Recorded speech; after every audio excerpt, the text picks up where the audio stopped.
Circumstance that I'm here talking to the Spokane community today. This morning, about 10 minutes before 8 o'clock, one of our esteemed sergeants, one of our friends, one of our co-workers was killed in the line of duty in a traffic accident that occurred on I-90 out near the Four Lakes exit. The sergeant who lost his life today is Sergeant Ken Solless. Sergeant Solless has been with us in the county here for 34 years. In addition to his 34 years of service here to the Spokane community, he also spent over 20 years serving in the United States Air Force and the Washington Air National Guard. Ken he lost his life today doing what he signed up to do in being a law enforcement officer in our community. There had been a hay bale that had fallen off the back of a truck. He stopped to help keep traffic from running into this very large hay bale, and he was assisting removing the hay from the road when two vehicles approached, one being a motorcycle, another being a motor vehicle. And in the events that ensued, the motorcycle struck Sergeant Solless as he was out in the roadway trying to clear debris from the road. He sustained severe and traumatic injuries. He was able to radio that he needed help, that he needed an ambulance, received prompt medical attention from the deputies in the field who responded, from other medical professionals. He was transported to Sacred Heart Medical Center, where unfortunately he succumbed to his very significant wounds. It's a tough day for our community and for law enforcement. Sergeant Solless was a friend of mine. He had been in my office just yesterday telling me that he had planned to retire on September 30th. He had 30 work shifts left in his career, and he had spent time sharing with me what his plans were for the next 2 years, and he was at peace with his decision to retire. I'm glad I got to spend that moment with him and hear what his plans were. It's a very tough time for the people who worked for him, who worked with him, because he was such a good and professional deputy. I had the opportunity to work with him investigating fatal accidents for 3 years. Him and I spent a lot of times out on traffic collisions and reconstructing them and investigating them.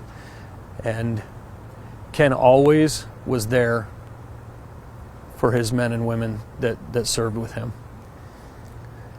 Ken has a wife that has survived him. He was a very important member of our team, and he showed up day after day for 34 years serving this community.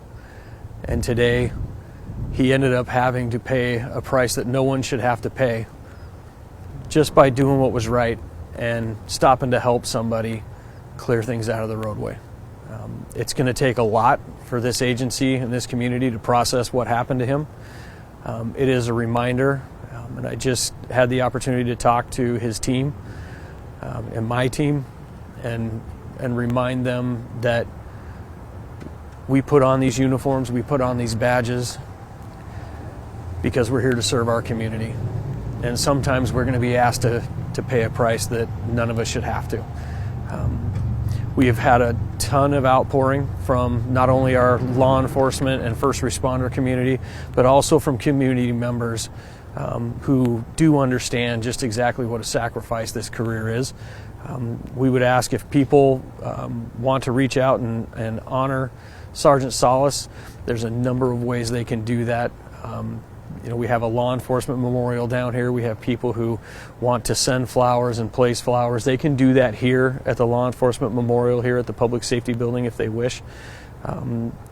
We are in the process of making arrangements for Sergeant Solless and for his family to honor him, and there will be more information about that in the future. I do want to point out that there was no malice involved in any of this. It was a collision. It was an accident.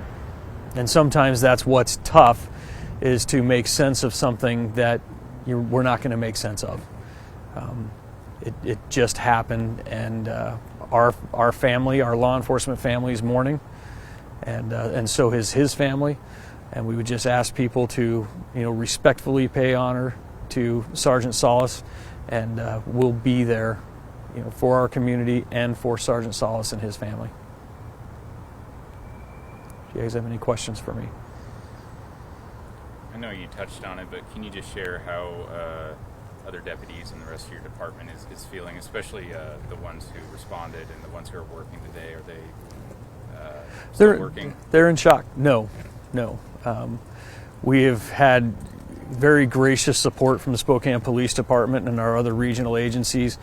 We have pulled his team off the field today. This was their first day back into the work week. Actually, it's their second day in the work week. We're obviously providing support for them, giving them time to decompress. Everyone's in shock.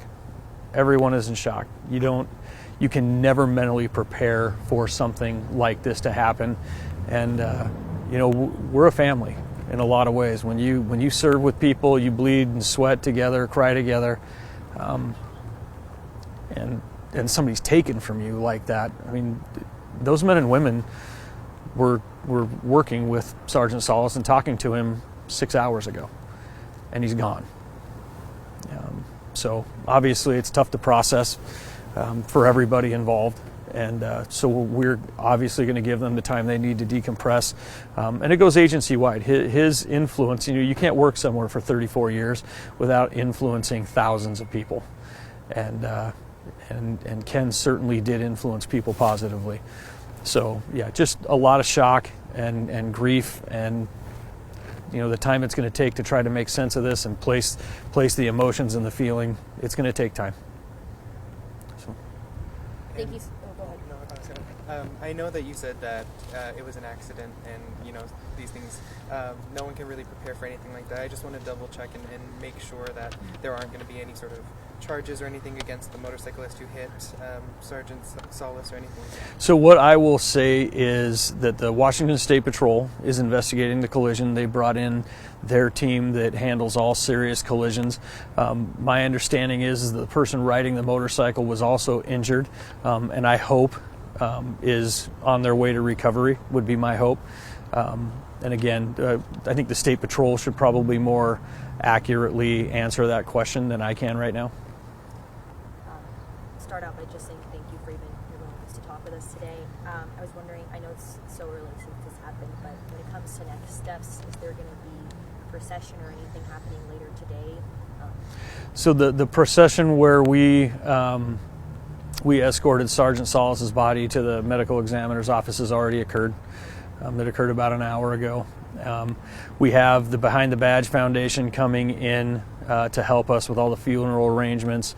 Unfortunately, we do have plans for these kinds of things ahead of time, and so we will be following all those protocols and working with Sergeant Solless's family to determine what kind of services, if any, they want and to what scale will all be determined in the coming week. So I know you kind of touched on it a little bit, but do we know the current status of the motorcyclist at this point? I do not have that idea, and I think the State Patrol would probably be best to answer that. Yeah. Do you have Sergeant Solless's age? I believe he was just coming up on 60 years old. I think he was 59. He might have been turning 60 on his intended retirement date, which was September 30th. And it sounds like he didn't have children. No, not that I'm aware of.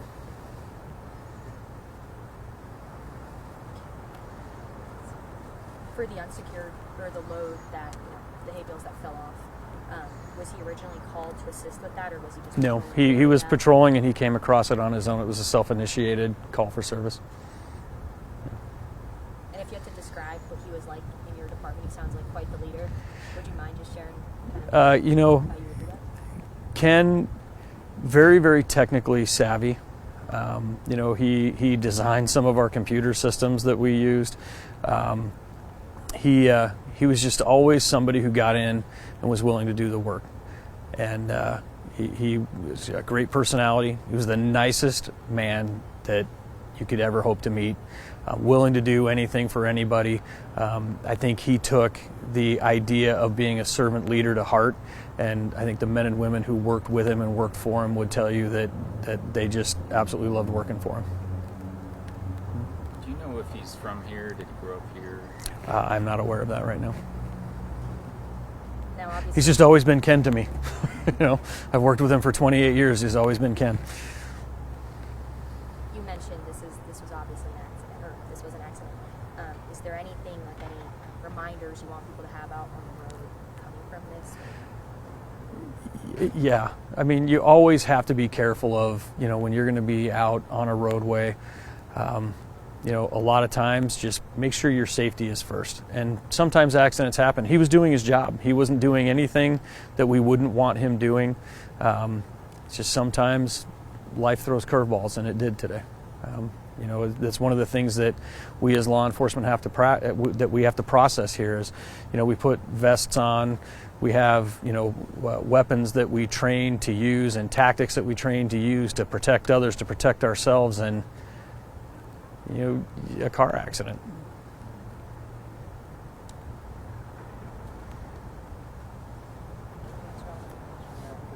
Thank you, Sheriff. Thank you, guys. Sorry. Yep. We'll get through it.